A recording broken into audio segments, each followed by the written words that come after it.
Hi, today we're going to talk about neurosurgical instruments.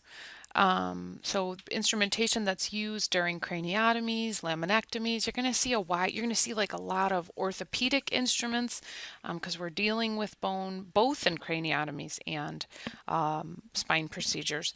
But then you're also going to see real delicate instruments that will be used on the brain. First instrument we're talking about is a Rainey clip applier. This would be used during a craniotomy. Um, Remember during the presentation when I showed you the picture of the craniotomy and the around the incision of the scalp were these little Rainey clips.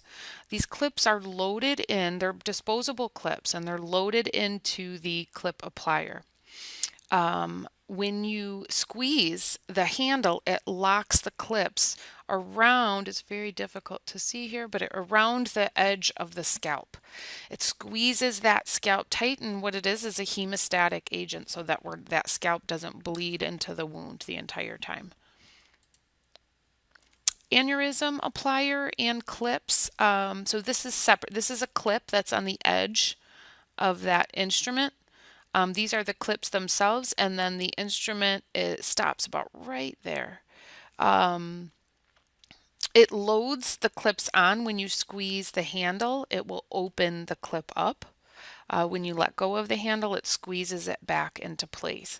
So this will be during an aneurysm repair. So you can have an aneurysm in a vessel in the brain, and so it doesn't blow or pop and bleed continuously and cause a hematoma in the brain.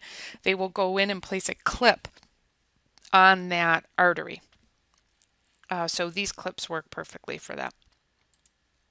This is a Cushing bipolar forceps.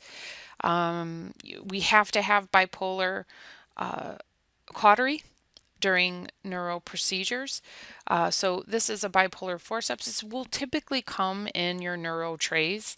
You'll see different kinds. There's going to be like an Adson type forceps. This would be your bayonet forceps, bipolar, and how you're going to refer to it as a Cushing bipolar forceps. Struley scissors are used during a craniotomy to cut the dura.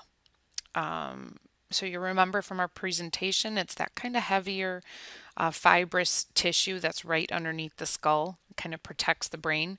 You see that rounded tip is going to be that when that's underneath the dura and closest to the brain, it's that blunted end so that we don't cause any damage to the brain while cutting the dura.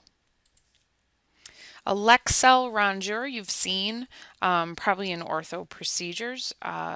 This is used during laminectomies when in the removal of bone. This can also be during craniotomies if they have to chip away at the skull. But typically you're seeing these during the spine procedures.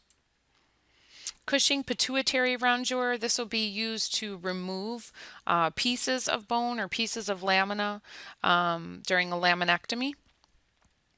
Often referred to as a pituitary rongeur, but make sure you know it as Cushing pituitary rongeur.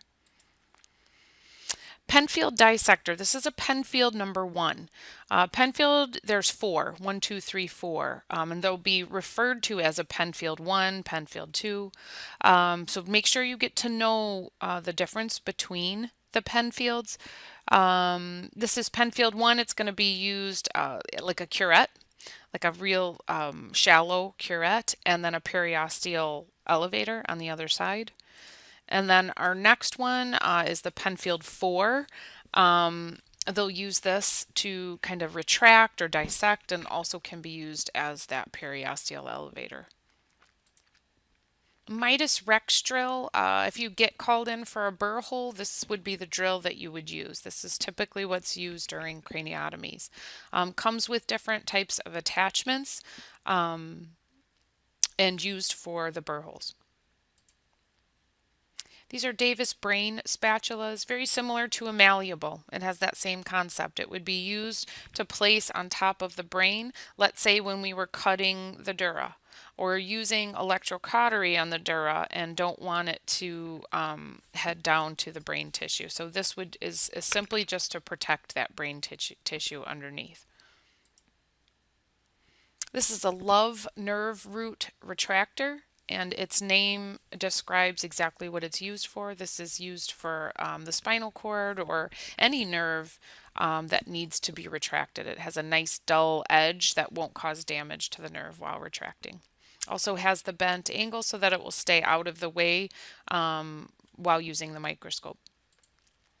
Finally, we have a Meyerding Laminectomy Retractor.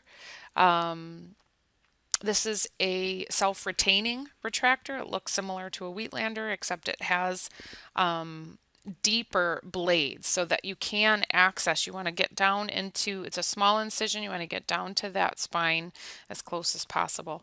And you see small teeth on the edge, so you can do a nice job of holding the tissue back.